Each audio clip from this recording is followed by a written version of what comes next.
This is Decentralized Radio. I'm Tristan. And I'm Ryan. The goal of this podcast is to help educate you on how to live your most optimal life. We will host industry expert guests to shed light on topics that matter. We are not gurus, rather two individuals who have had to pave their own path to health and vitality, independent of the centralized systems that plague modern society. On today's episode, we're going to be talking to Mitch, who is co-founder of Springs Land and Livestock, which is a regenerative ranch with a mission to create resilient communities through healthy and productive land. We're going to be talking everything regenerative ag, from the life of the animals to the health of the soil. So let's dive in. I hope you're ready to go deep with us. We're getting real. All right, welcome back everyone to another episode of Decentralized Radio. Today is very exciting. We have our first fully in-person podcast. Yes, sir. So myself, Ryan, we're here with Mitch Dumke. How's it going, Mitch? Good. It's good to be here. It's good to meet you, Ryan, and it's good to see you again, Tristan. Yeah, it's really exciting because Mitch is a regenerative, rancher, producer in the works, newly transitioned over from the tech industry. So We're going to get into that. But yeah, founder of Springs Land and Livestock here in Utah, which is really exciting. I have personally tried his regeneratively raised broilers, chicken, yes, sir, and can confirm they're delicious. So good. Here we are. Why don't we dive into your backstory a little bit? Because I only know some of the nuggets, and I'm excited to hear more. Okay. So I know a little bit. It was a little vegan. It was a little in the tech space. Yeah. There's a little bit of everything there. So hopefully we can just meet everyone's needs.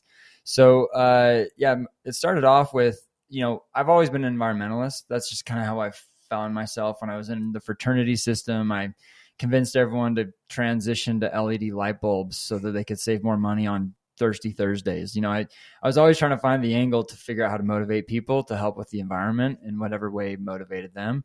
So I was in the tech world. I was trying to follow tech companies that I felt like had social missions associated with them. The company I was at was trying their best to do that in a good way. And in that process, I started the climate action group there. I got involved with the UN. The UN brought a conference to Salt Lake, the Civil Society Conference. And while I was there, they were talking about environmental stuff, and people kept talking about meat and some reports about meat. And then Vox Media was talking about meat, and there's a report on how bad that was for the environment. And anyway, I decided to stop eating meat. Fast forward, just kind of being done with the tech industry a little bit. I was also talking to my next door neighbor and best friend growing up, and he offered me some of his elk meat. I told him I was been a vegetarian for like a year and a half, and he's like, dude, what are you talking about? I'm like, well, I'm trying to do my part for the planet. And he's like, yeah, okay, but not all beef is bad. And I'm like, I honestly thought he was out to lunch. This is where I was on a high horse. I thought I had like the more information. We all kind of go through these like known knowns, known unknowns, and just where we are in our journey. And I'm like, well, I'll send you a video. And he said, no, I'll send you a video. And after that, it kind of changed my perspective on what beef actually is. And that like such a generic term of beef is really can be so versatile and being used or abused in all sorts of ways. So we kept going, and we thought this was interesting. We nerded out a little bit more, and he ran across a realtor who was showing him a house. And for some reason, that realtor said, like, yeah, I'm a certified accredited professional at the Savory Institute. I'm not sure if listeners here would know what the Savory Institute is, but it's an amazing international institution that educates on holistic land practices. Regenerative is sort of sometimes another word for holistic management. And so he dropped that knowledge while my partner James and friend had that knowledge. So we all kind of came together and were like, holy crap, you are educated in regenerative agricultural practices. We are trying to figure this out. Maybe we can do something. So we kept chatting, and McKinley is this third partner, the one who's accredited, and he posted on Facebook, hey, we want to try this out. Does anyone have land? And sure enough, we had a great landowner. Said, yeah, come on over. So we're running our ranch on that land now. I'll stop there. I don't know if that's how we got into the idea of a ranch, but there's plenty of little nugs to jump into on that, I guess. No, that's good. I'd love to get into the nitty gritty details because I was talking about with you, Mitch, before we started recording was I had pitched to my family. I think it was about a year or so ago when me and Tristan first started talking, and I found out he was local. And he was talking about bison. I was like, oh man, bison are pretty cool. And I was into bison meat and all this stuff. And I was joking around with my girlfriend's family, like, man, we should just run up and get out of here, move to Wyoming, find some land and start a bison ranch. Yeah. But it's much more difficult than our aspiration seems, especially to have a successful ranch. The more you look into it, the more daunting it is. So I'd love to know sort of, you had that antithesis of why you wanted to do it. Sure. But I'm sure as you started looking into it more, the reality of it probably seemed pretty daunting. And I wanted to know sort of like the mental space you were in going into it and how you made that transition and how you've gotten to where you are now. Yeah.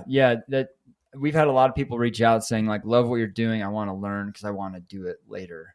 And it's just, it was wild, especially in the last 2 years. Like, I'm like, you're only 6 months behind us. Like there's more mental barrier than there probably is a lot of other barriers, other than land. I would say land is probably the greatest barrier to figuring out how to do more of this kind of, any kind of ranching, regenerative or not. Just like if you want to become a homesteader or anything like that.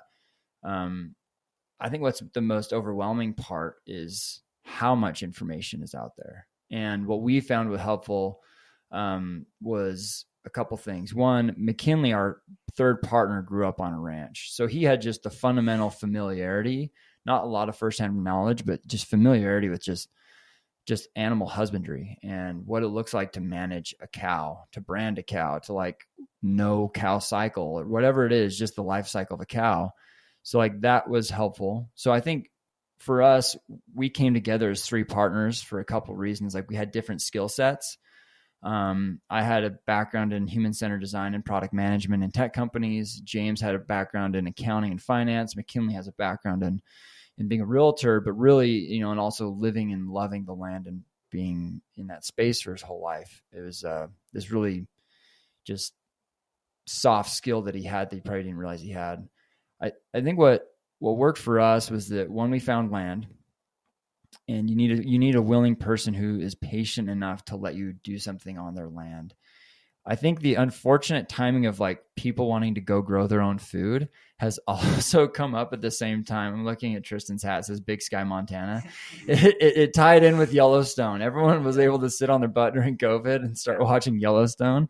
And people got just super jacked on the idea of like having open space and whether or not being productive with that open space, like it jacked up land value like significantly. So in where we operate, I'd say in the last 4 years, land value has gone from maybe $14,000 an acre to $110,000 an acre. And, and so that becomes even hard for people who want to like homestead their land, let alone, we're running on 60 acres of land. So land was a huge thing to try to figure out. Leasing is the way to go if you want to do any kind of larger land, like scale land management. I feel like I'm just talking about land. I want to get back to your question because I feel like you want to get nitty gritty, and I kind of keep going on these paths. But no, I think it's a good point to dive into because so many people think they need to buy land. Like they think they have to own it. Like they don't understand that leasing is an option, and it's actually like almost the best option. Yes. Plus, you're saying all these, people from the cities who have a lot of money who just started watching Yellowstone. Now they're buying these large ranches or large plots of land, and they're not doing anything with them. So there's even more opportunity. And I know my friends have tweeted about like statistics of like the amount of land. It's like 300 million acres or more will change hands by 2030. Also, because a lot of landowners are extremely old and their families don't want to continue, the tradition of farming or ranching. And there's just a whole slew of things going into like leasing land being extremely affordable under the right circumstances, I think. Yeah, there's a great book. We actually just book clubbed called Land, Livestock, and Life. And it's by a guy named Alan Nation. It's a really great listen or read because he talks about how that land used to be valued based on its productivity.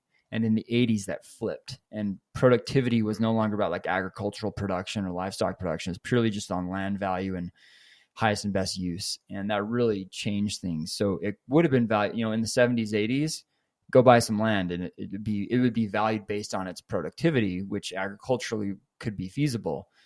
it's out of the books now. So yeah, there's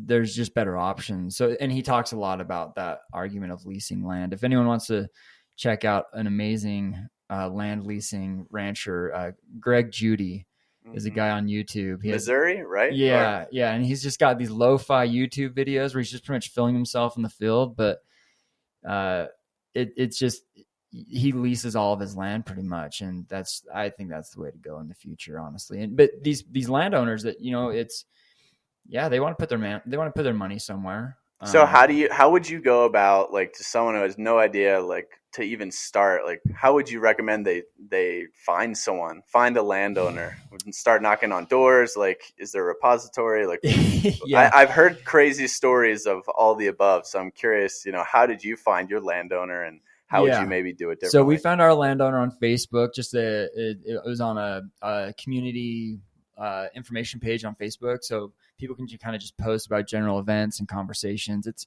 the Camas Valley is a valley of, I don't even know, 5,000 people max, probably 3,000. So it's a small community, and so it's manageable to have a community page like that. And it feels like the posts are meaningful and respectful. Anyway, so we did it that way, but we've actually also done things like, you can always search whatever county you're in and look at the county parcel ID map. There's things like MapRight or Onyx that are these different apps that you can just literally be in your neighborhood and look at who the parcel owner is. Sometimes there's addresses for contact information, but they often have a door, and you can knock on doors. I don't know if it's helpful to. I was an LDS missionary, so I'm like, I don't know. I'm not afraid of knocking a door. I've knocked a lot of doors, and I was preaching that good word, and now I feel like I'm just knocking on doors, preaching a different good word. So to me, I'm like, hey, do you need help with your land? And if you are going into a land lease and you want, you have your set of goals, but the biggest thing, the advice I have is that you need to know their context, and you have to respect their context and try to find shared context and shared values. Because if you go in thinking, sweet, we got this lease, we're going to do whatever the heck we want on it, that's not going to go well, because their priorities could be different. They still might want to manage some of their land, or they might want to develop it in 10 years. So you need to understand, like, you're not going to change their mind on what they do with their land. And so, sometimes the 1-year lease makes sense, but look for someone who's willing to let you run land for the long term. 5 years could be good, 10 years, because it's going to take you a couple years just to get the land to start responding to your practices. Anyway, yeah. So along the way, I'm sure you've experienced quite a few roadblocks or bumps. Yeah. What were some of those that may have been expected roadblocks, but what were some that you didn't expect and just didn't see coming out? I would say we're fortunate that we're not the first ones to try to pave this path in Utah. I still feel like Utah's pretty far behind in terms of regenerative practices, but there are a couple great shops like Argyle Acres and supporters like Red Acre Center that really help the Utah market, amongst others. But I would say some of the biggest roadblocks was just logistics and weather.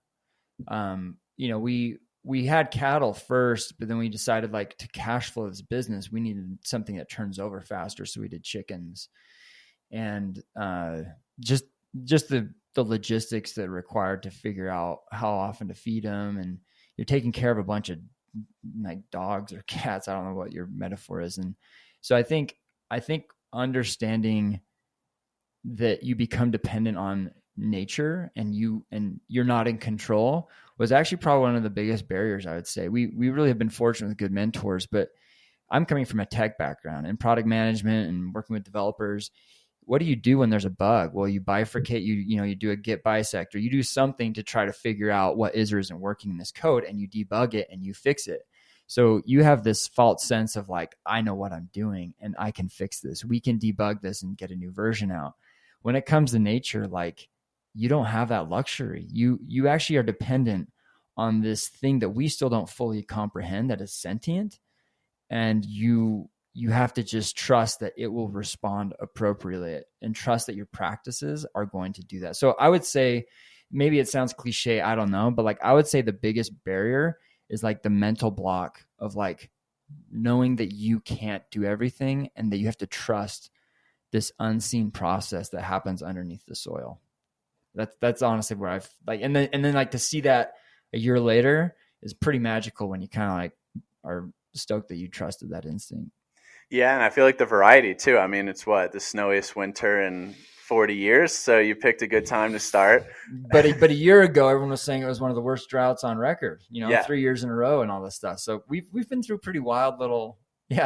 Yeah, so I guess the moral of the story is like you can have like your expected, weather outcomes, but the variance is so large, especially like in an area like Utah or Wyoming, Colorado, Montana, Idaho, where, the temperatures can vary tremendously, the precipitation can, the storms, and that's something you might think but it could always be different or worse. Yeah, and a word that I love that I hear get thrown around and I think is underappreciated is resiliency when it comes to these agricultural practices. And I think you hear about like being independent in your food systems, and I think that's good, but along with independence comes resiliency, and that you can actually handle these stress tests that come to you, whether it's a 900-inch year of snow versus like, the opposite end of that, 10 inches of moisture for us or something, so that the ability to be resilient is one of the underlying things we're trying to build as resilient communities and resilient land base.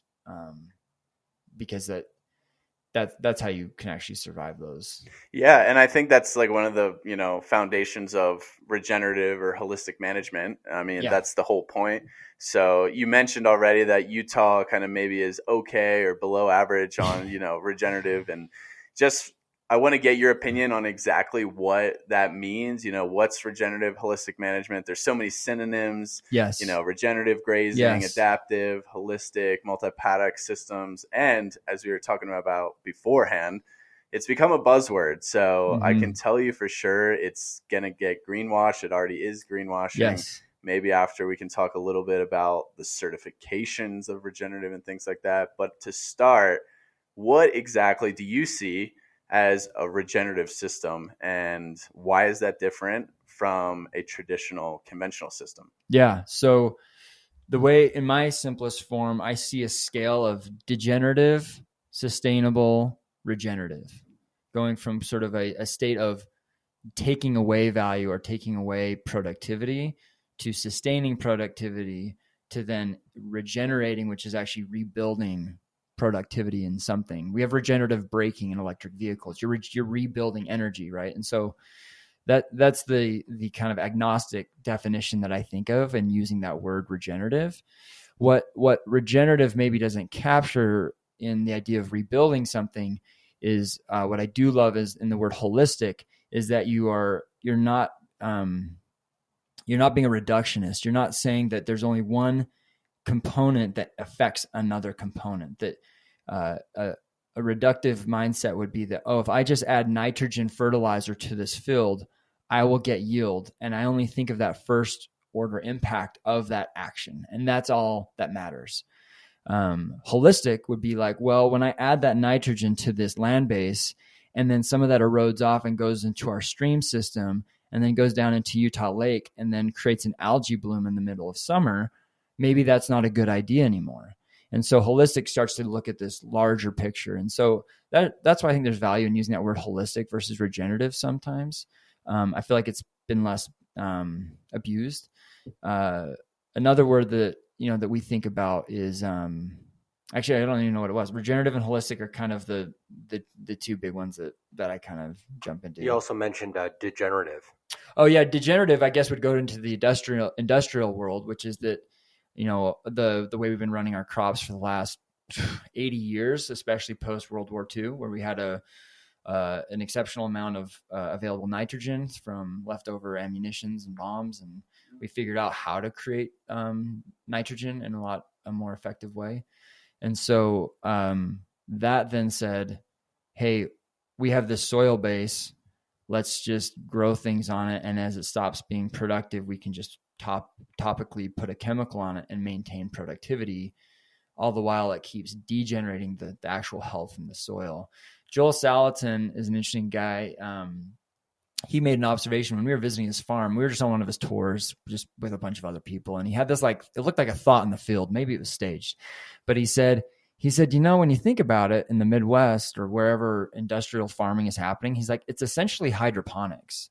We have taken all health out of the soil, that there's barely anything left, and we're just putting chemical water into the nutrients to feed these plants now. And I never really thought about it that way, but that's kind of where we've degenerated into. Is you had some of the healthiest soil in the world in the Midwest, where the buffalo roamed and the deer and antelope played, to now this point where it's nearly a hydroponic system and just dependent on chemicals. So that's what the degenerative part would look like. Yeah, no, it reminds me of someone named Rob Wolf is like a big proponent of regenerative ag, and he talks a lot about the soil composition, how it's been nutrient depleted, and all these things growing crops is actually making it worse, monocropping soil. And I grew up in the Midwest, so I got to see sort of a lot of this firsthand as a kid growing up, seeing the wheat fields, growing them, they'd burn them, they do controlled burns, they'd grow corn on them next year and stuff like that. And it was really interesting, but I never thought of the soil composition and the importance of having nutrient-dense soil for not only the plant life, but also the role the animals play in that soil's health. And so that's where regenerative agriculture first came into my life, was learning about how they can actually create nutrient-rich soil. But I think the question would be, like, how do you do that on a larger scale? Mm-hmm. And sort of what are the roles that we play in that and you play in that to make that a larger reality for the masses? And this is a discussion that's been going on with a lot of people, but I'd love to know your thoughts on it and sort of what your view on that and your future role in that is. Yeah. So I love that conversation, because for me, it probably starts with thinking that you can eat whatever you want, whenever you want. And that's sort of frustrating. We've become very comfortable with a food system where I can have a papaya in December and I can have a banana whenever for a ridiculously affordable price. And I justify it because I'm getting nutrients for 80 cents or whatever, And we have to start maybe being more mindful of our local food systems and what's actually readily available, because I don't know how scalable it is in the future for me to have a nutrient rich food that's coming from the other side of the country. And so for me, I've kind of tried to assess that, but when I still go through a drive-through at Burger King, that all kind of goes out the window. Like, we're not perfect humans, but the scalability comes with smaller productivity. I think you end up we've seen this problem we have, big four meat producers, meat packing plants in the country. And so when one of those goes out for whatever various reasons, we saw this in COVID, but otherwise, they have a big food outbreak or, foodborne I'm saying foodborne illness, but some kind of bacteria or bird flu. Well, bird flu would be like a living avian thing that affects the flock, but then also just like E. coli, E. coli, bacteria, in the packaged food. Like, all of a sudden you're like, well, where did that food come from? We're like, well, 10% of it all came from the same factory. Like, okay, that doesn't feel resilient, for example, And so we follow, I think I might deviate from here a little bit, but I was talking about regenerative and holistic. There's this other version that you hear, which is soil health.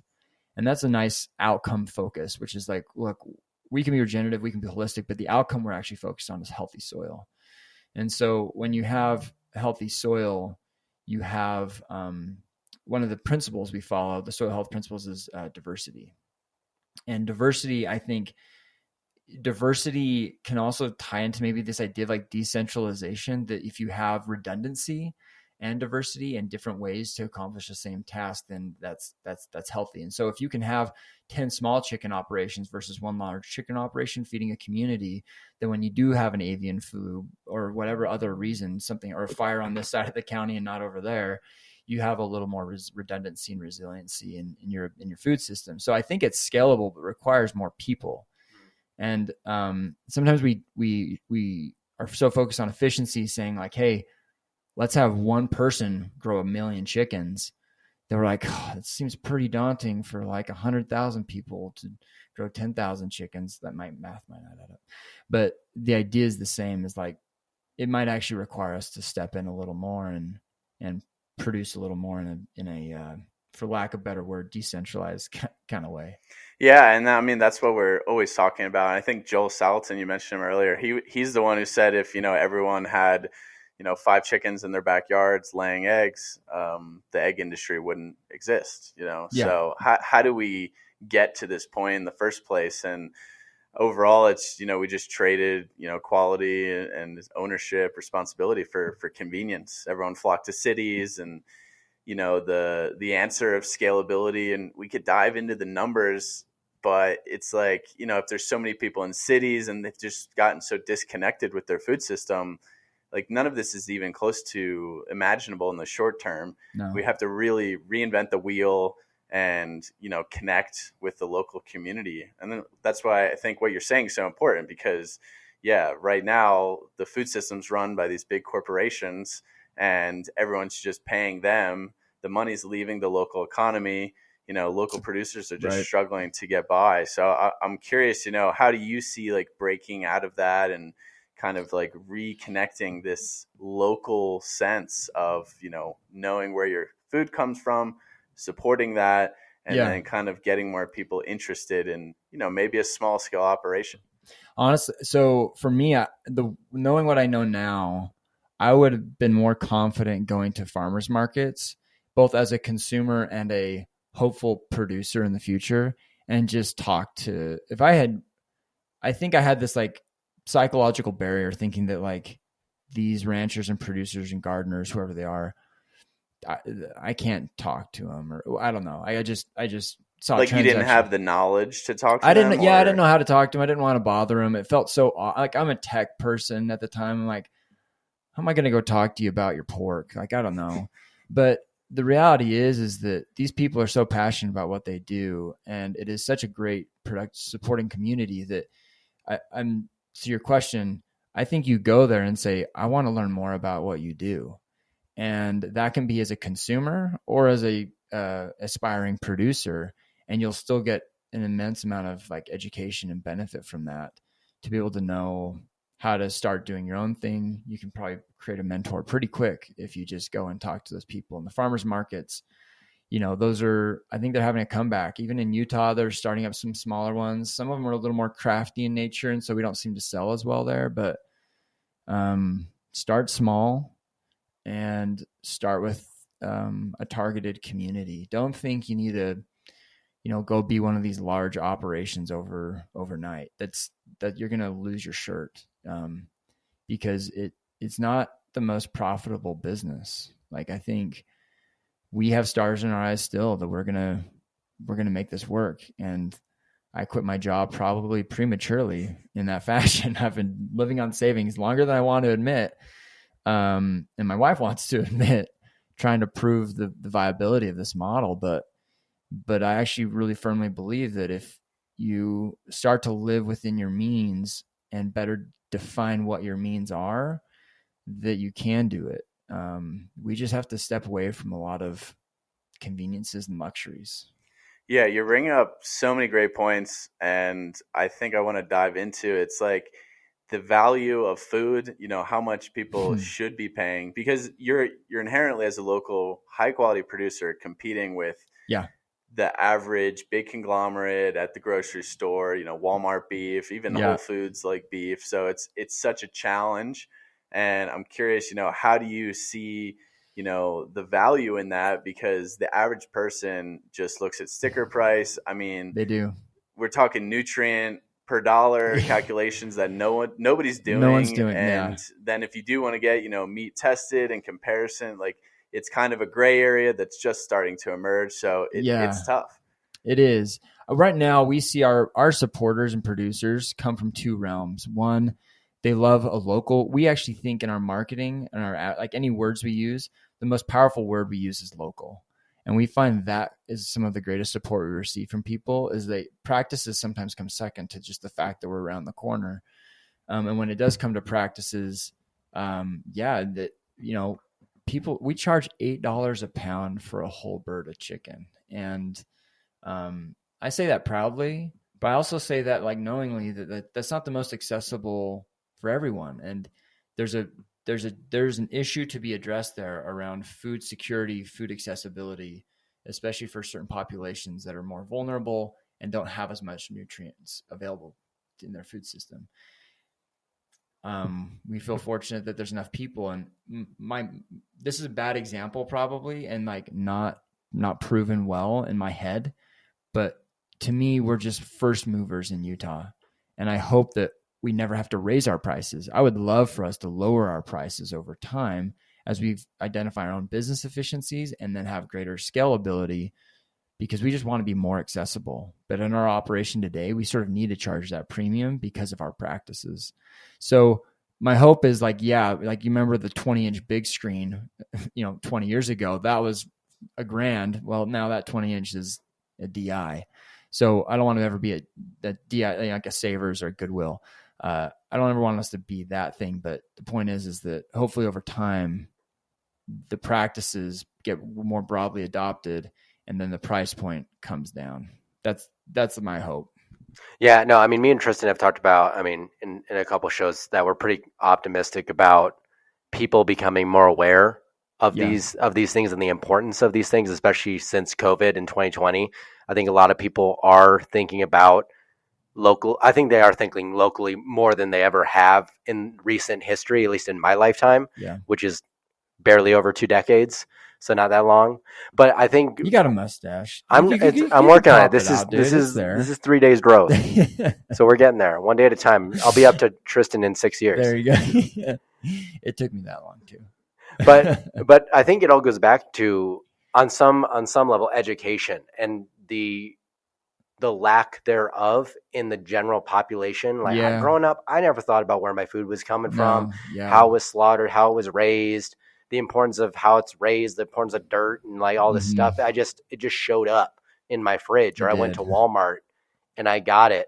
And I still have these conversations with close family of mine who talk about food prices and all of these things. And I don't think people really understand how powerful they are when we say this all the time, vote with your dollar. Yeah. And I don't think people know where their money goes most of the time. And I think we spend a lot of money on, quote, conveniences that are unnecessary, are cheap dopamine hits, and we need to really reassess what's important and valued in our lives. And if you look at my debit or credit history and you look at broken down where my money is being spent, food is always probably next to bills at the top. Always. And that actually shocked me how much I spent on food, but I'm totally fine with that. But I'm assuming you're choosing more local, high quality, local stuff. And I'm cool with that.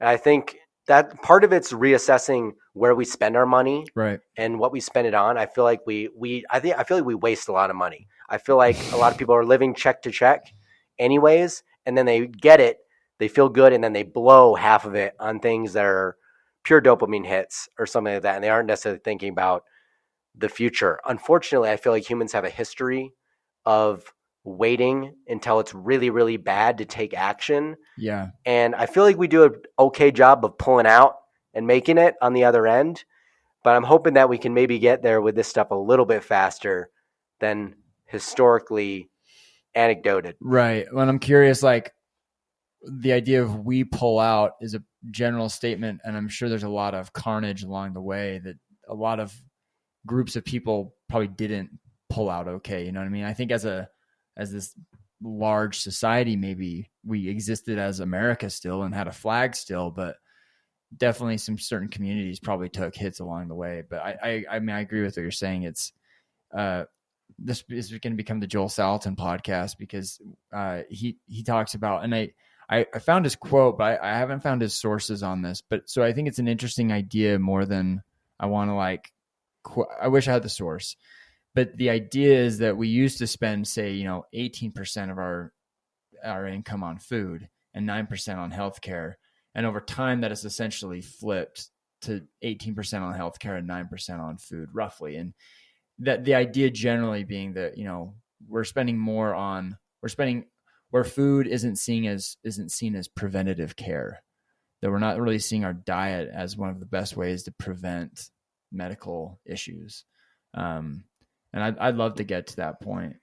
Yeah, I think, in general, it's like the biggest problem I see. I was talking about this with Jason Rick, who's in Colorado, regenerative rancher as well.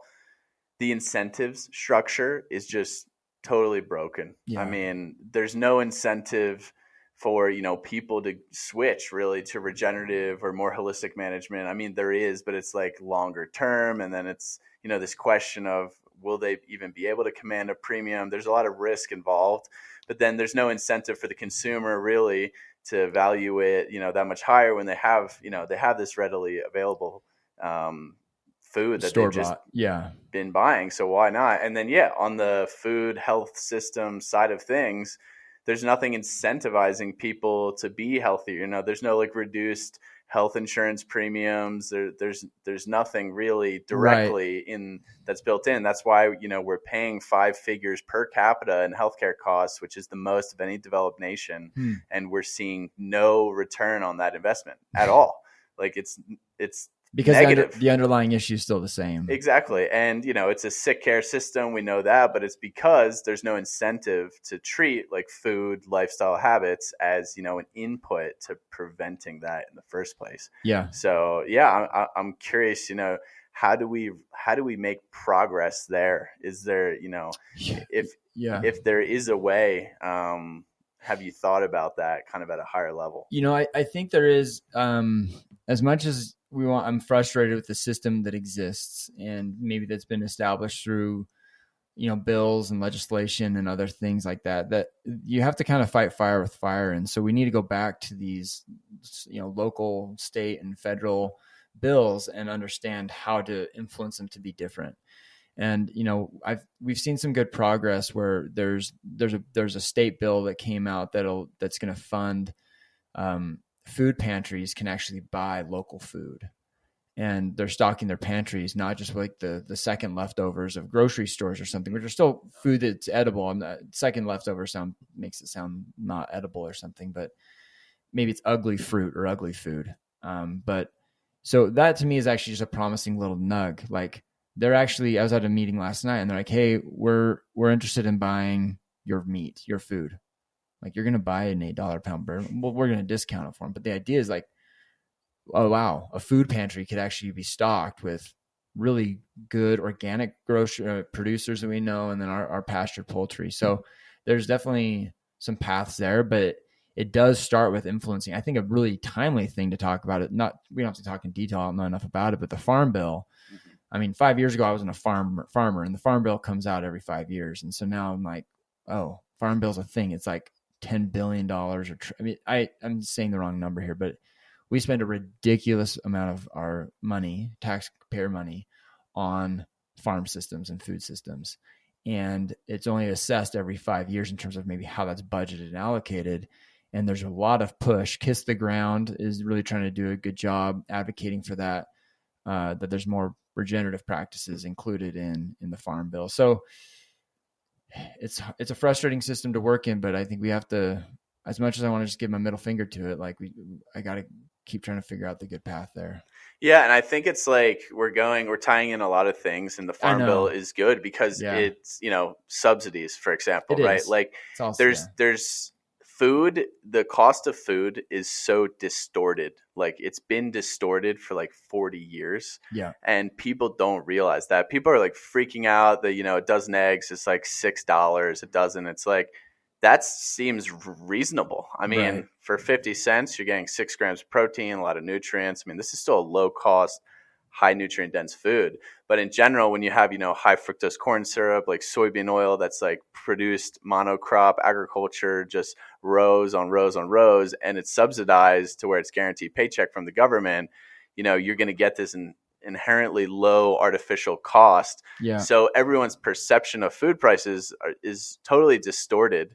And, if we could shift some of that money to incentivizing, more high quality regenerative systems, for example, then that could make a difference. But I don't know if that's really going to happen. I know the one thing on the table, which I'd like to hear your opinion on, is like carbon credits. Yeah. And is that something you've looked into? Are you guys going to be like measuring organic matter in the soil and growth and Yeah. that to tap into some of this? Because that's right now, I think, the only thing that I'm aware of that's legitimate to some degree. Yeah. If I hear what you're saying, it's that carbon credits can kind of act as that subsidy to incentivize your practices to have some sort of reward at the end of it, that on some annual, monthly, whatever basis, someone's going to pay you because your practices are sequestering carbon. We're going to offset someone else's less than ideal practices, or just the reality of operating a business. So we're actually very involved in that exploration locally. So we operate in what's called the Summit County.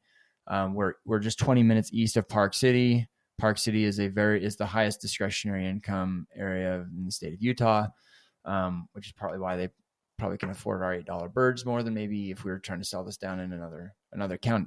Candidly, in another county, we probably couldn't get the same premium. So we're part of the Park City Community Foundation's Climate Fund, and we received a 3-year grant from them for $75,000 to do soil monitoring on our ranch, as well as 2 other ranches who are doing regenerative practices. And so they take soil samples across 18 different sites. And so for every site, they then sample various spots inside of that one site. So there's actually more than 18 samples, but there's 18 sites. So conservatively, maybe say there's, I think, 8 samples per site or something. So, 150 samples. And so we know what the organic matter is in different areas. And we're monitoring soil organic matter. We're monitoring carbon respiration. We're monitoring different things. And we like this idea. We like the idea of knowing, are our practices actually going to start sequestering more carbon? Could it validate a hyper-local carbon credit market? Fancy hotels like the Montage, would they want to pay for this because they can have that premium brand associated with it? I hope so. The challenge is the carbon credit market is very, very gray, in my opinion, right now. It doesn't exist in Utah. It primarily exists in row crop operations. And I'm speaking in generalities, not being a beneficiary of this. And so I'm sure someone will punch their radio and say, I'm wrong here, if you had a radio. But, but if it's pretty much saying like, oh, you do monocrop, but in your off season you do a cover crop. Cool. The likelihood of that cover crop actually sequestering carbon is pretty low, in my opinion. And they're getting that carbon credit compensated, usually just based on the practice, but not on the science of observation and monitoring that soil. And so I think there's a lot of sketchy, unintended, hopefully sketchy kind of behavior around that, where it just doesn't feel founded enough. John Oliver did an amazing segment on this, just saying that like the number of companies that are claiming they'll be carbon neutral based off carbon credits by 2030 or whatever far out date, like it's like 10x there's no ability for us to do that. The math doesn't add up. So I like the direction. I think it's a forcing function for behavior. I think it's not where it needs to be. I think more important, if someone ever came to me and said, we want you to sequester our carbon, I think cool. Or like, we want our land to sequester carbon, but the bigger picture is ecological recovery. How many species of animals, of birds, of insects have you seen return to the land? What's your water infiltration rate? There's so many other indicators that are equally important as carbon sequestration. I probably nerded out there a little more than. No, I love it. I kind of want to hear more actually, because good. I think especially those last 2 things you mentioned about like animals returning to their environment and stuff like that. But could you explain a little bit like why it is important to have animals grazing on the land and how cows can actually be beneficial to this system? Yeah. And I'm sure, this has been talked about a lot, but I'd love to hear from you who firsthand are out there. Yeah. And also sort of those 2 other anecdotes you mentioned about fauna and animals returning to the environment. Cause I don't think a lot of people know like how many animals are displaced from current monocrop agriculture and current practices. I think the normal person just has no idea. I know I didn't. Sure. And guide me, if we kind of derail here, I'm just on a crazy train. So I'll actually say first, before I tell our own observations, something that's a beautiful representation of this is that the Audubon Society, the Bird Society of America and the world, I don't know how far Audubon goes, but they're in the United States. But they actually have a certification for ranchers, for regenerative ranchers. And that if you can become certified as a Audubon, like certified regenerative rancher, because the Audubon Society has monitored that better holistic ranch practices have increased the number of birds returning back. And so I remember actually when McKinley first started following the Audubon Society on an Instagram account, I'm like, why are we? I had no idea. So it's a great question. Here's our observations. Our observations are that when you have an animal on the ground, in the way we manage our animals. So just to step back a little bit, we move our animals every single day. We calculate how much feed our cattle need. Generally, it's 2.5 to 3.5% of their weight. So then you actually measure the forage. You observe what kind of forage you have, how thick it is, tall it is, dense it is. And then you calculate roughly based on this forage matter available and the forage matter need or dry matter need, you calculate probably for us 1/3 to 1/2 acre a day. I'm sharing that because when those cows have only 1/2 acre a day, they're not going just for the Timothy or the trit grass. Like they're going for everything. And so they become less selective. So you get a nice clean graze across the ground. But then they don't come back to that ground for another 45, 75 days. Some of our areas last year only got grazed once, which wasn't enough. But what we observe is you observe a clean graze that then actually, some of those are weeds, some are quote unquote weeds, less desirable plants. So then it creates space for other more desirable plants to actually grow through. And when you kind of have that like diversity of species, you can have plants that grow during different times of the year. And so it becomes a refuge for a bird. If you had a monocrop of just one grass, it's only going to grow for a certain season and then die. Well, if you keep it green and you keep it fertile, well, then maybe that's where birds can actually nest, or maybe that's where bugs and insects can actually create more their own habitat and ecosystem. And so that's like one element of how we think about our cattle. But something magical that happens with cows that people probably don't know is that, they primarily are eating the grass with their tongue. They wrap their tongue around the grass and then they pull it off. That tug of the grass is an agitation. It kind of pisses them off. And then they go into like kind of a defense mode and they want to grow. And so mowing your lawn is not the same as grazing your lawn. Like that's something that I never really thought about for a couple reasons. One thing, like this gnarly, I don't know if you ever felt a cow tongue. It's like sandpaper. But the idea of like cow tongue is that it's got all this biology. So a cow is tugging on this grass. It's agitating the grass. So the grass actually is going into like a survival mode and it's going to keep trying to grow.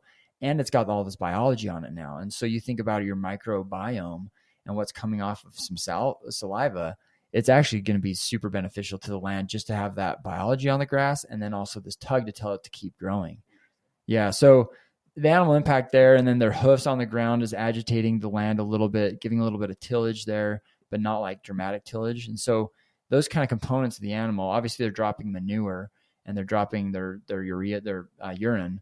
And so all of that becomes beneficial to the land when it's in a controlled manner. Again, they do it in high density for one day and then they leave it. Yeah. I mean, I think this is like so underlooked and, there may not be studies that show all these things, but it's like, you're just emulating nature, right? Like natural systems. Yeah. And biomimicry is kind of the word sometimes people use. Yeah. And that's what it's all about, right? And people like miss this point completely. Mm-hmm. We're just talking about carbon credits. I think I couldn't agree more with everything you just said. Like, I think the whole carbon credits, ESG system, it's kind of just a bunch of BS. And, we're seeing like Canada and Europe, like they're the leading front. So it's like, actually, you could probably sell carbon credits to Canadian companies like no problem. Yeah. Because they're just going off the deep end. And it's, we're talking about this because it's something that you could potentially tap into if you are trying to, be a regenerative producer and do the right thing. Yeah. It is nice to have money available, obviously. Yeah. And it should be rewarded if you are actually increasing the biodiversity and organic matter content of the soil. But yeah, biodiversity, it's like we get carbon this, emissions that. And how about just life? Yeah. And that's where, maybe we go back to like, if you had a realization, like coming from your vegetarian, vegan background, for me, that was like such a watershed moment. Was like, wow, like it's not just about emissions. It's just, if you take a system and manage it holistically, regeneratively, like you are increasing the life in this ecosystem. So for the death of like one animal per se, which could feed an individual for, 6+ months, the most ethical, in my opinion, the most ethical thing you can eat is a large ruminant animal that has added biodiversity to an ecosystem, because there's no diet that comes free of death. Yeah. But you could still be a net positive if you're actually doing it the right way. Yeah, I mean, you're the amount of nutrients you'd be getting from that animal, if it's really grazing on this biodiverse forage, the nutrient density of that animal is probably through the roof. In addition to the impact of the land, I hadn't thought about it that way. I don't know if I'd go chicken or a large ruminant animal. I think I'd probably go your route with the cow. But I like that statement. What's your thought there? I read about this too. It's like, what's one life? Is it how many chickens do you need to eat to get to one cow? And that's where this whole sentience thing gets murky. Do you treat all lives the same? Where's the line? I mean, what about rodents? Ryan was talking about monocrop agriculture. I mean, it's killing millions of small animals a year. Is that equivalent to what? But well, and that vegetarian vegan diet, and like, look, I have a lot of friends that live in that world, and I respect it. I think none of us are perfect. So whatever idealism we have in our life, like, we're not exercising them perfectly. So I try to withhold judgment there. But one thing that's comical to me is that life is not always peaceful. I mean, you look under soil under a microscope and you watch some, protozoa or bacteria and, having these, eating each other. It's a very, microorganism world underneath the soil. It's not peaceful. We don't see carrots eating spinach necessarily, but like the nutrients underneath the ground that are like feeding that system definitely is violent.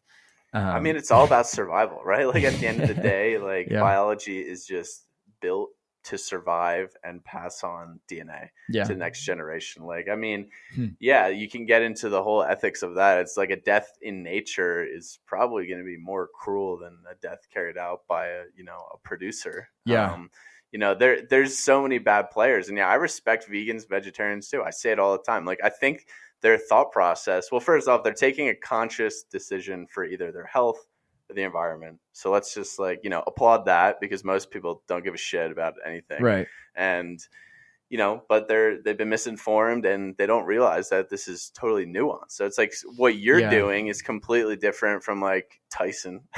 So like it might be the same food. It's not even close. It couldn't be more different actually in terms of environmental impact, ethical impact, and then nutrient density. But at the end of the day, it's chicken. Yeah, it is chicken. It's a life. May I add that it's probably chicken not washed in chlorine? Yeah, so, it's not. There you go, folks. We don't pop it in the chlorine. We don't do that. Blow some minds with that one. Look it up on Google. That's right. Yeah, the 10% of a chicken package from the USDA can be certified to have, or allowed to have, fecal sludge as part of the makeup of its weight. But anyway, those are some fun other conversations. Yeah, we'll definitely have to talk about that some other time as well. But I think like all of it, I mean, not all of it, but there's like a big portion of it that I've come to the conclusion narrows down to education. And individuals' education and willingness to learn. Unfortunately, I think for a lot of people have to learn through diversity, like terrible things happen to you, and adversity. That's the word, adversity. Yeah. Like me and Tristan having our own health stuff go down and having to look at getting better sourced food and realizing that, oh man, food could have been causing all this problem and this problem.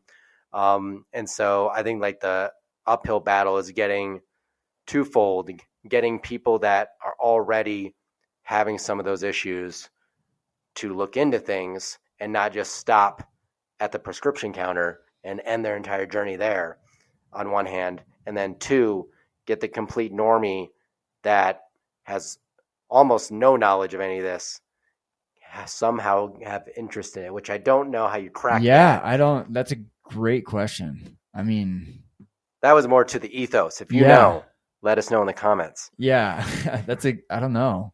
I mean, like you said, you had a health scare. As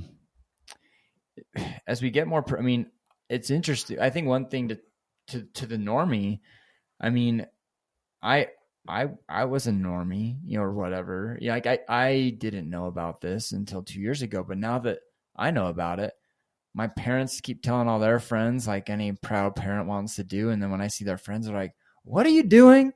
Like they're just like so confused. But then they're like, "Whoa, I'll try some of that." And so it is this grassroots effort, no pun intended. It's a soil roots effort. It's just so. I think that's where there's the value in having more small producers, is that they can influence their small network of people. I don't think a large PSA is going to do a great job. The best PSA I've seen work at scale, candidly, is probably when Will Harris went on to the Joe Rogan podcast, because that actually dramatically increased the following that they had on White Oak Pastures.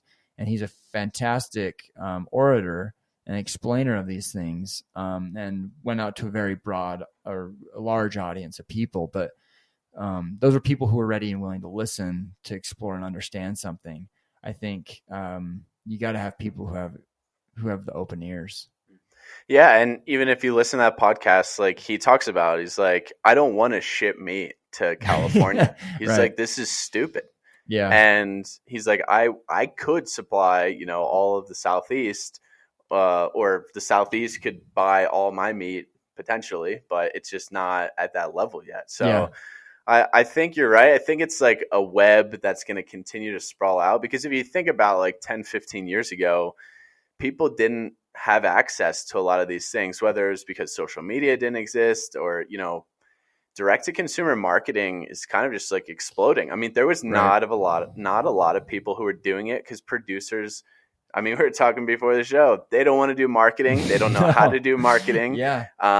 It's so easy. The centralized big companies in the meat system, food system in general, they found this loophole where they could just be like, oh, hey, we'll buy all your cattle wholesale. Don't have to worry about it. Like, Yeah. guaranteed. We sign a multi-year contract, no sweat. And, the producer's just like, okay, where else would I sell this? And then they're getting, pennies on the dollar, and, their local community is being, like just being made unaware that something really high quality is just right down the road, potentially. Yeah.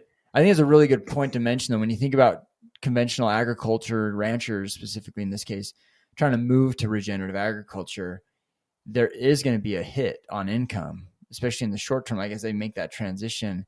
And the thing they have to be willing to do is you really do have to go direct to consumer to make it work. You have to be willing to cut out some of the middle players that take some of that profit away from you.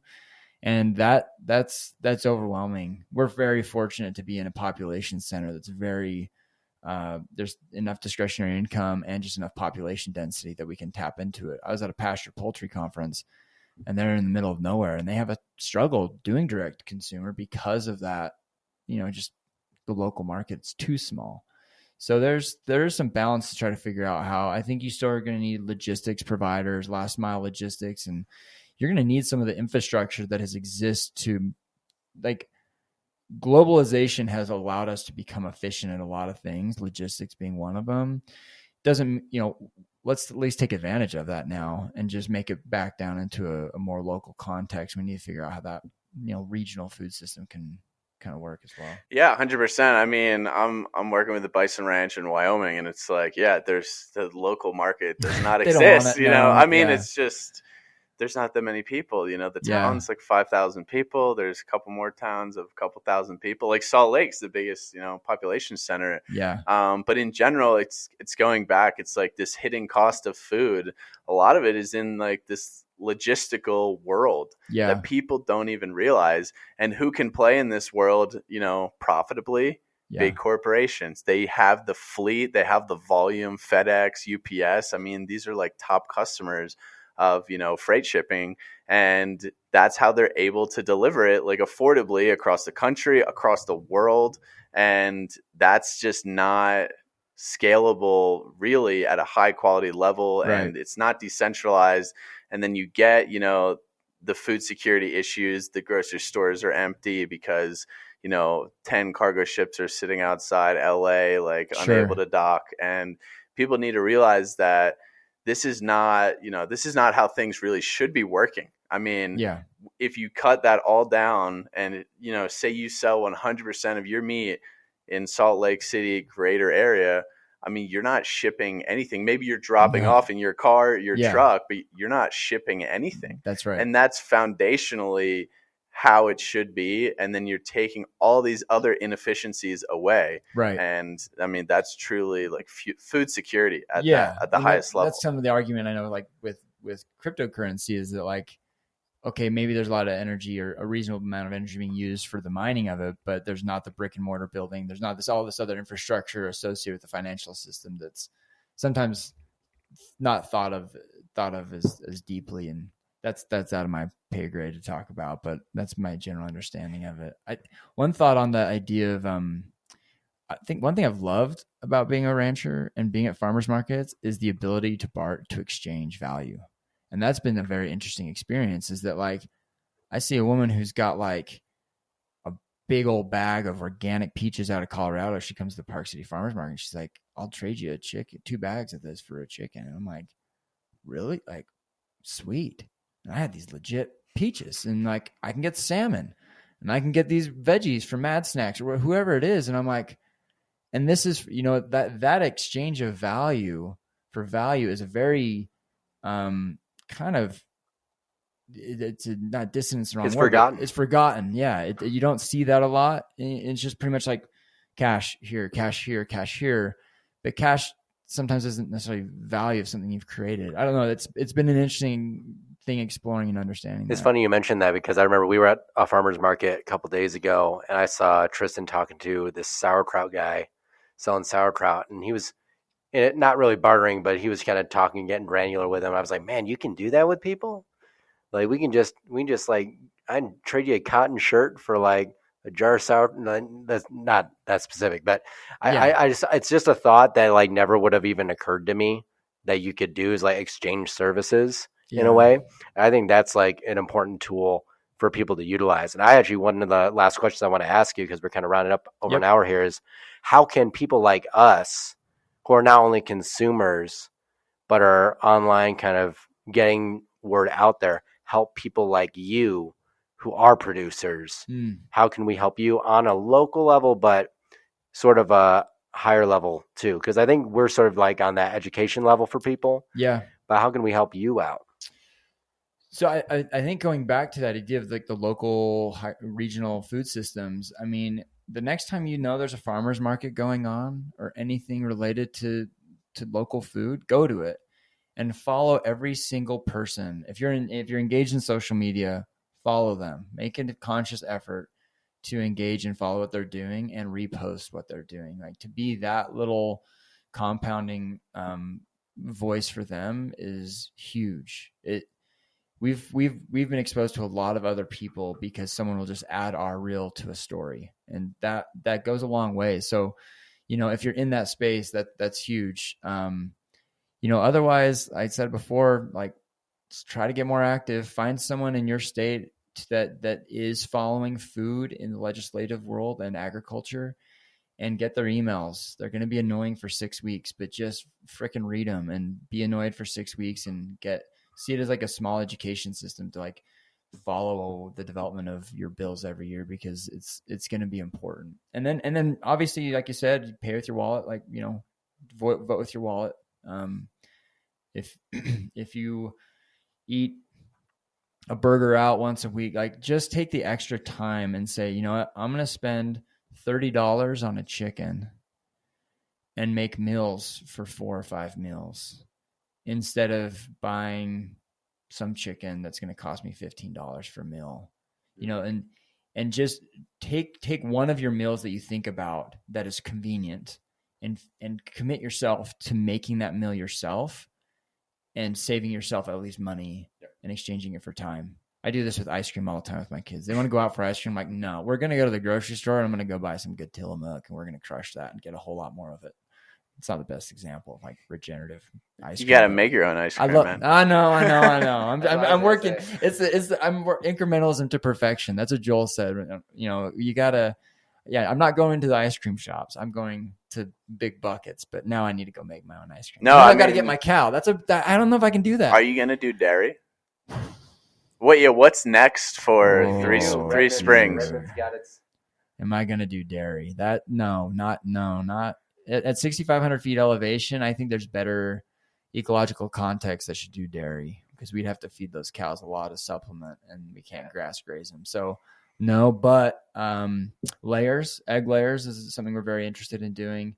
Sheep can be pretty easy with us because you can add a sheep to every cow you have and really not need more land. Are you going to do multi-species grazing then? Yeah, we do chickens and cows right now, but we could definitely do more with sheep. So we could. We should talk a little bit about that more, because I think that's interesting. So do you run them like directly afterwards? You know, are they eating, like, what percentage of like their feed is coming from, say, you know, just insects that are naturally on the land, or fly or mud pie larvae, things like that? I think our pastured broilers last year probably only got 30% of their feed from the land. It was really robust clover, but it didn't have probably the healthiest insect base for higher protein source, because we didn't graze the cattle ahead of it. So those cattle, just for any listeners trying to understand this, you lead with your cattle. They leave these manure pats.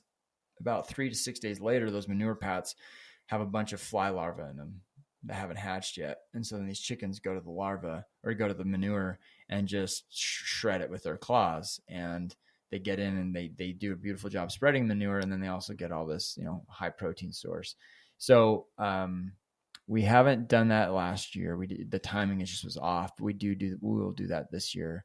In between, then what you do is you do cattle ideally, then sheep, and then chickens, and then you can have hogs finish it. And that's beneficial from like a parasitic load perspective as well. It is, right? Yeah, the cows and sheep don't share the same parasites. So if the sheep are first and they live in their manure and the cows are following it, they can terminate any parasites that might be in the sheep manure that are left behind, and same. And so they kind of terminate each other's parasites that way. So you're saying you wouldn't need any additional land to add in sheep per head?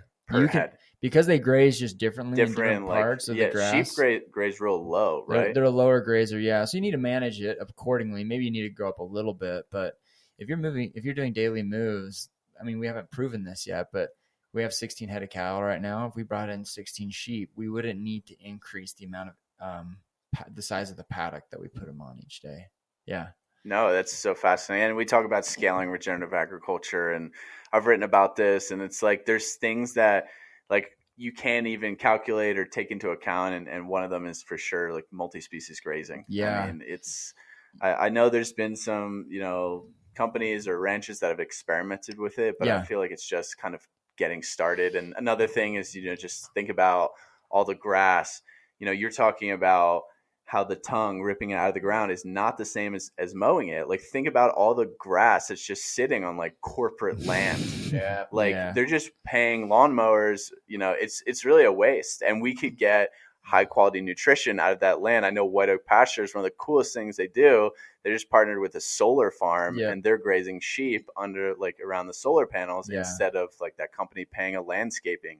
And just think like that. And this is the mindset we need to, you know, scale regenerative agriculture. And in reality, of course it's possible. It's just, you need to incorporate all of these modalities. I mean, there's guys that I know, I think in the Midwest or Kentucky somewhere, that just have like 40 goats and they just drive around people's lawns. Yeah, biograzing. Yeah, biograzing. Like this. So if you want a trip, go follow on Instagram Integrazers, I think what they're called. They are in California, and they have contracts with the whole county. And so they're moving 2,000-3,000 goats at a time. Wow. And it's all for forest management. It's fire control mitigation. And it's amazing. So we started off talking about how you don't need to buy land Yeah. You could lease it. You That's don't right. even need the leased land, No, potentially. you could get paid. You could just graze ruminants and get meat out of it by just, being a, real lawnmower. That's right. You can just go yeah, people do it. When I heard about that like 10 years ago, I'm like, how the heck's a goat? And yeah, it's a different mindset. And I think that's the whole point. I mean, I think the idea of decentralizing also requires like changing your paradigm, and that if you go all at once, you're probably going to like have a mental like episode. And so you kind of just got to take that one, like I said, take that one meal and like decentralize that meal, like make it local, make it yours, and start there and see how that feels, and go from there. Yeah, I mean, what we talk about a lot is like food is like the one thing you can actually like control and buy local, really. I mean, like, all the tech we're using for this podcast, this mic, I mean, your car, like your laptop. Can't control that. There's no local like Apple. Like, No. maybe if you live in Silicon Valley, and it doesn't even, yeah. it's made in China. So like right. literally it doesn't exist. You can't buy that many things locally and from a small business. Yeah. We'll sell our chicken. It'll just say designed in California, designed in Utah, produced in. So it's really, I mean, I think the food you buy could have the biggest difference in like your community and your economy, local economy, because it's just, you're so limited in what you can actually make a difference in. And if you try and go full, anarchist, you're going to go nuts because you can't today. Not today. Maybe tomorrow though. Yeah. But I'm curious, you talked about cryptocurrency mining, value for value. Yeah. I mean, this is a motto seriously that we're preaching, Beef Initiative preaches like exchanging value for value, connecting local producers with consumers, but then also educating them about Bitcoin. Right. And I'm curious where you stand. I know Cody, who organizes the Salt Lake City Bitcoin meetups, would be, very upset if I didn't ask you how are you doing in your Bitcoin journey? And this is also my role on the show to ask. Ask everyone. All right. So here's the deal. So because you see the principles are there. Yeah, I mean, you're even talking about it before I asked. So let's talk about behaviors. I'm a little apathetic to the last mile of like pulling the trigger on some things, if you will. So I have not put any money into any cryptocurrency. And when I was talking to you guys and I was talking to Cody and things were down around 18,000, I probably should have. It's gone up a little bit, but my paradigm, my paradigm still looks at crypto and the value of Bitcoin and the value of it as like a stock market thing. And so I'm not really seeing it necessarily as like true value. I'm seeing it as an investment. Like this is my personal journey, just to be totally transparent.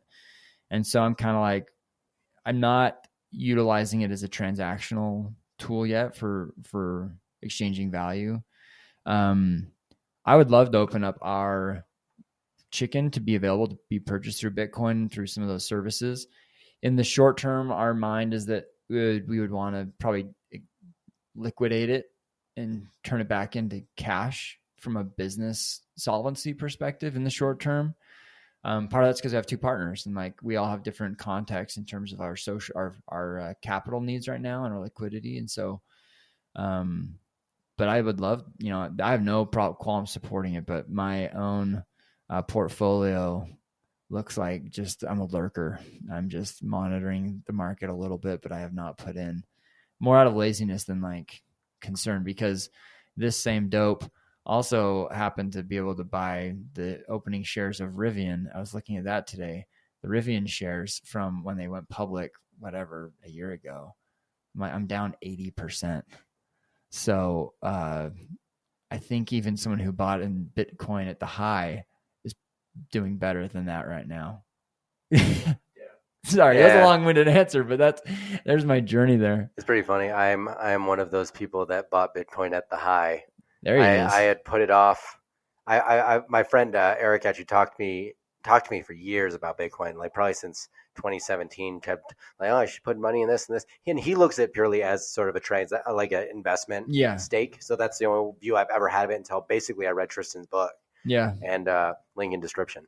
But that's that's the only preference I ever had for it until about a year ago. And then his book actually opened my mind to a bunch of it. I was like, well, I'm glad I got it now at least. Yeah.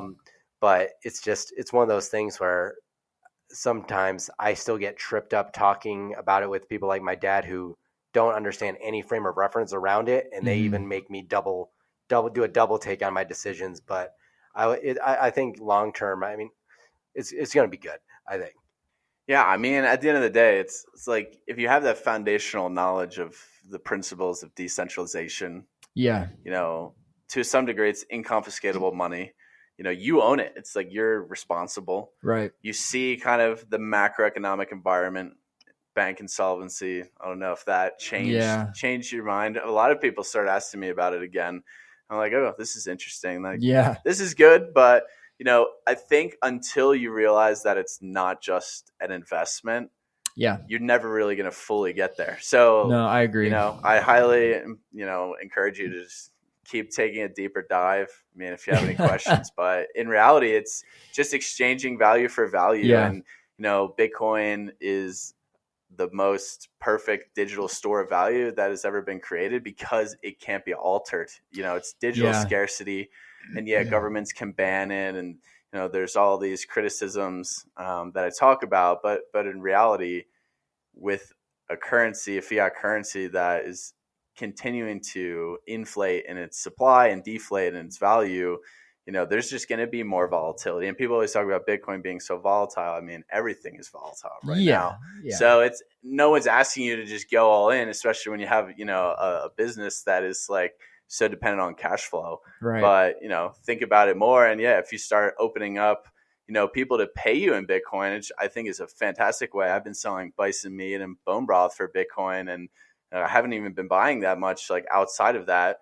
And it's like, if you just save like X percentage of sales that you make in Bitcoin, for example, and then, over a long period of time, it could add up. And it just goes back to the low time preference mindset, which is all around regenerative holistic management. I think it's like, you shouldn't dive into this if your time horizon's next year. Yeah. Because it's not going to pay off. I mean, what's your like time horizon for when things really start turning around in terms of like carrying capacity, soil health? Probably like 5-ish 3 to 5 years. Both. Yeah. We need to expand our land capacity to support our livelihood. And then also to be able to have like enough enterprises stacked to be able to go on top of each other. 3 to 5 is our target. Yeah. So it's the same principle right there. I mean, 3 to 5. I mean, if you bought Bitcoin and held it for 3 to 5 years, you've pretty much never been in the red. Right. But in reality, that doesn't even matter. Yeah. Because it's supporting the principles of value that's going against the whole centralized system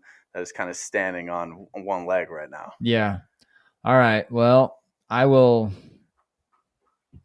going to get a call or text from Cody. So he's going to come over and knock down my door until I actually buy this thing. But no, it's fine. So that's good.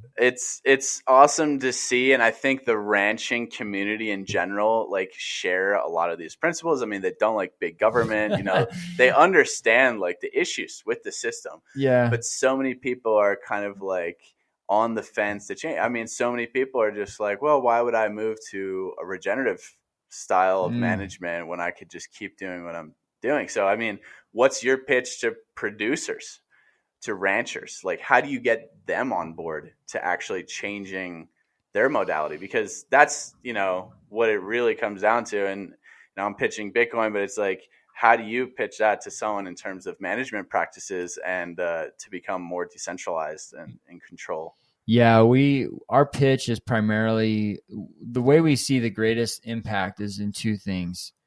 Our thick forage, like the productivity of our land and carrying capacity of our land. We can actually just have more cattle per acre than a conventional agriculture operation.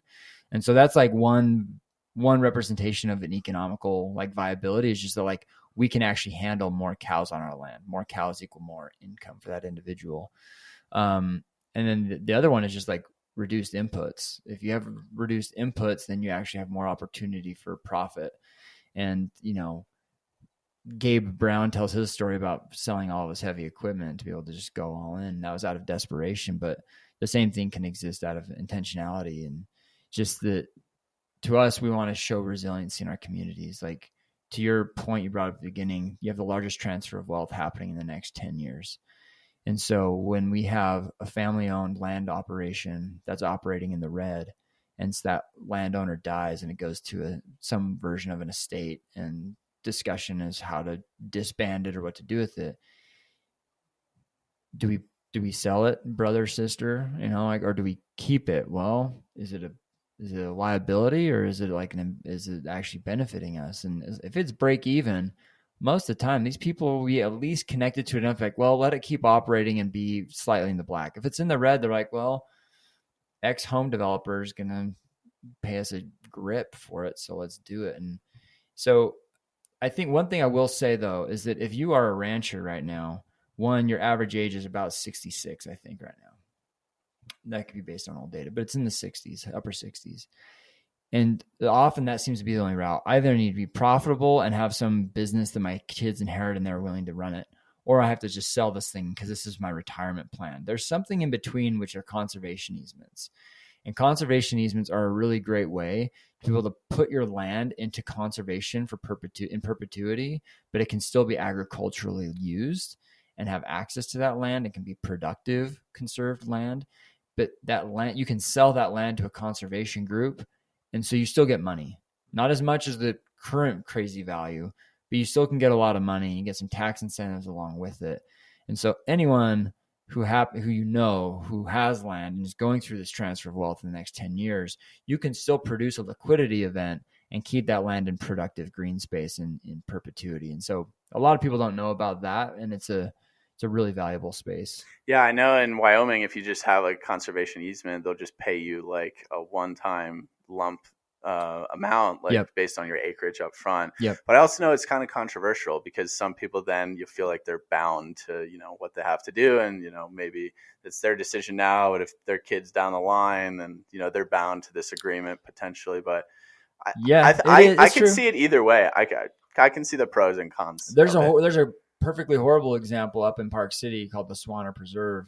They're doing a lot of things right there, but there hasn't been a grazing animal on it since it got established over 20 years ago. And there's not enough elk to efficiently graze it anymore because of accessibility to it.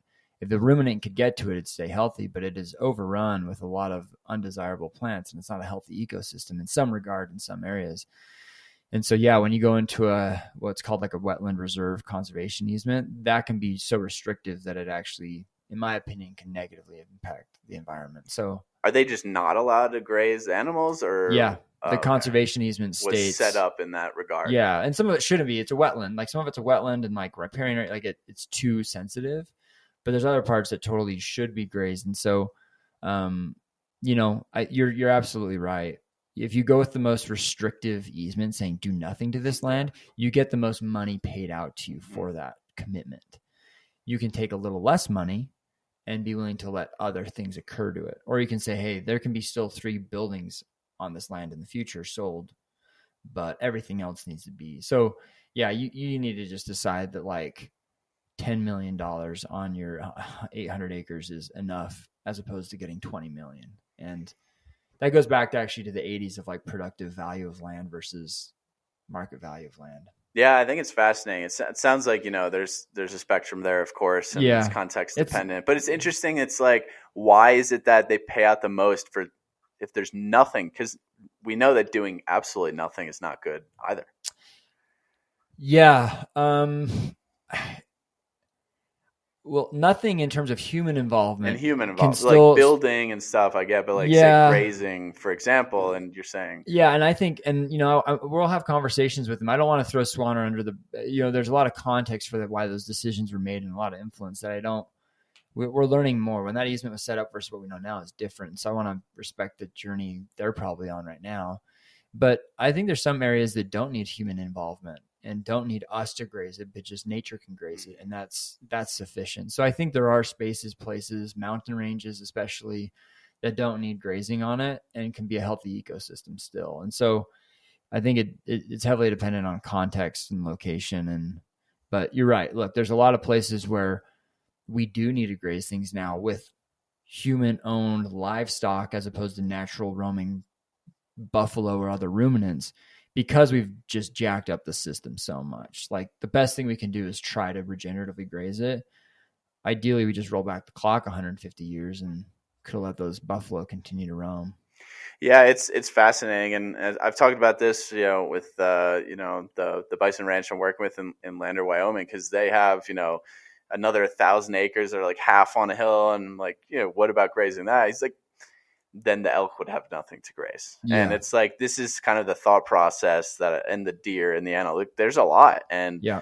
you can't really calculate this, and Fish and Game does a decent job, and that's why hunting exists. But it's like, well, what if we somehow could like restore all this public land? And that's where I find the biggest challenge is just the management of these vast amounts of public land, Yeah. like the BLM grazing program. And Yeah. it's insane because, talking about scaling regenerative agriculture, you'll read articles saying there's 800 million acres of grazable land in the United States. And you just hear that and you're like, wow, that's so much land. Bloomberg wrote an article, said that 800 million acres are being used for cows. And I'm like, you have no idea because you've never even drive from Salt Lake City to central Wyoming. And I mean, there's just that you could drive for 2 hours and not see anything. And then occasionally you'll see like 20 deer or you'll see 50 cow. Right. And you realize it's because that land has been made so unproductive from like grazing habits over the 20th century.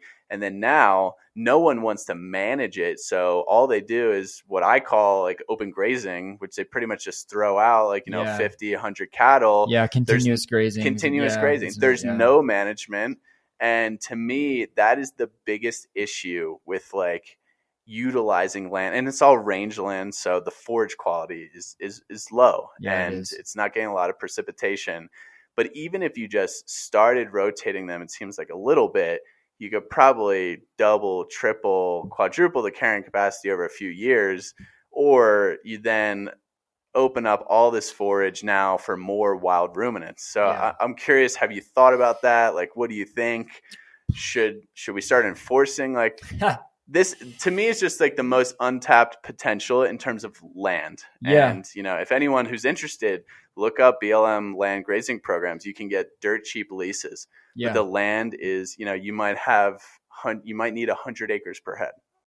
Yeah, it's rough. I think a great example of depleted land being healed that maybe represents in some areas of at least Utah, maybe southern Utah, similarly, is there's a guy named Alejandro Carrillo, and he's part of the Understanding Ag group, and he's a consultant, but his own land base in the last 10 years, he has quadrupled his stock carrying capacity. And this is in the Chihuahuan Desert in Mexico, where they get, I can't remember, less than 10 inches of rain a year, and they're dramatic rain events and then it's gone. And so he's actually coming next February to southern Utah, to St. George, for the Soil Health Partnership. And they're going to go visit some ranches out there, and he'll talk. And I just think he's a great, but he moves his cattle up to 8 times a day. Wow. So you need hands-on. It's management intensive. Joel talks about this, that Joel Selden says an operation should be managed. Should be mobile, modular, and management intensive. And that management intensive is where it gets a lot of people, because continuous grazing, where you set your cattle out for 5 months and you go collect them or whatever. It's nothing. They have a lot of busy days still, but it's just a different management style. They probably have other jobs to keep them going. And but that management intensity over time will allow you to have greater stock capacity. And so the BLM's tricky because you can't do fencing. And I understand why. Like, you got a lot of other animals going on in there. You can manage it with geofencing is pretty interesting. I know that there's a grant. Is that like collars? Collars, yeah. So you got GPS located collars that I guess zap them if they go outside the bound. I don't know how you manage a freaking range cow with a collar, but we know someone that's going to be experimenting with this summer with a grant.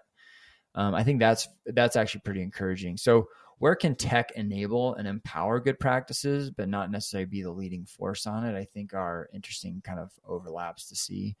So I'm hopeful on some of that stuff. But with some of that rangeland, you go hit it once in a spring flush, and then you get the hell out of there. You don't graze it for a year, maybe 2 years, because it's that sensitive.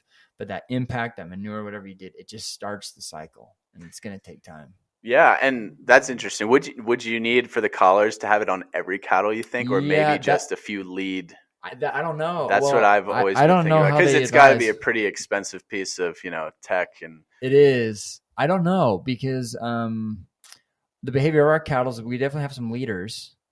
And so those leaders set the tone for who goes into the pasture first and things like that. But at the end of the day, I think you probably need on every cow. yeah, At least to start. maybe not the calves, but yeah, to start. Yeah, but that's a good point, because people, I think, have a misconception. You're talking about your land and like how often you're rotating and grazing certain areas. It's like when the bison used to roam the Great Plains, or just wild ruminants in general, sometimes they would come through, they graze every blade of grass down, all their excrements fertilizing the soil, and you're saying the ripping of the grass out, all that biology, all that disruption, all that stress, that good stress, they might be gone for 5 years, Yep. 4 years. Like, Yep.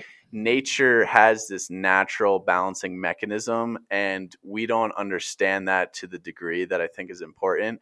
And that's where you get all this misconstrued information around, how much acreage is being used to graze. But in general, like, there's so many strides to be made in the positive direction if we just start experimenting with things like that. Yeah. I think in the rangeland pasture. Yeah, and I think maybe my parting word on that front is that, and overall is that, we've talked about things and information that could potentially vilify individuals and producers who maybe aren't doing certain practices. I'll admit that, even in my first year of trying to run this regenerative ranch, I was too much of a zealot and didn't really honor or respect like the historical context of some ranchers and why they do what they do. And so the last thing that this regenerative movement, this holistic movement needs is being contentious with existing producers that we ultimately need to make change as well. And so judging those people harshly, like I can just tell you that they made the best decisions. Like, go find a rancher that's just sitting flush with cash and building a spaceship, and like we'll have a conversation. But until then, like, they're just trying to get by, and they're making the best decisions they can in the system that they exist in. When some damn salesman came up to him in the 40s or 50s and said, I can sell you a bunch of this nitrogen and it's going to make your land be 10x more productive, why wouldn't they do that? That because they were trying to do the best thing for their family and for their land. I think if you rolled back the clock 80 years and said, would you do that again? The ranchers and farmers that I've gotten to know that have been in this business a long time, my opinion is they're some of the best citizen scientists I've ever known, because they used to, and they still do, the ones who do it right, are observing the land and monitoring it and experimenting with it and seeing what works and what doesn't. And I think industry has kind of stripped a lot of producers from that. Here's a playbook. Here's a checkbox. Here's a step this, do this, then that. It's a flow chart of what to do. It's a system, but it's not a complex system that nature is. And I think ranchers and farmers are some of the best citizen scientists out there when they really listen to the land. It's been a really cool experience getting to know that. Yeah, I mean, that's such a great way to encapsulate it. I think you should always be humble. You should respect these people. I mean, they're producing the food that is like fueling society, fueling life. So you should be extremely grateful for anyone who's producing food. It's probably the hardest job. I mean, it's all hours of the day, all days of the week. There's no off days if it's raining or snowing. That just makes it more fun. And they just did what they had to do to get by and keep producing food. So I always think of, like, you never blame or criticize the individual. It's always like the system. It's the higher level, right? Because even like we're talking about vegans, vegetarians, it's like inherently they have a good mental aspiration. It's just, the system or the misinformation that's leading them potentially in the wrong direction. So always be open-minded in that regard. So, I mean, it's easy to get caught up in this, especially us. Just like, you're now got your hands dirty, but when you first dive into something, you can use, you should be doing this. It's really just do regenerative, or, just, start accepting Bitcoin and all that. Or like, right. Okay, what have I done? I've never worked on a ranch like full time or have my own operation. So I think it's always important to step back and be respectful of that. So that's I don't know if you have any thoughts there. No, I feel like I'm humbled every time we talk to somebody that knows more about the subject than I do. And that's like the journey that I enjoy about doing the show, is learning from you and gaining that innate wisdom that you've learned over like the amount of time you've been doing what you're doing. And I think it's valuable for everybody to understand on a very basic level where their food comes, why it's important how we treat the land and the animals that give us this food. Yeah. To use the worst term ever, the greater good. Yeah. You know? Yeah, it is. Well, thank you. It's been fun to chat with you guys.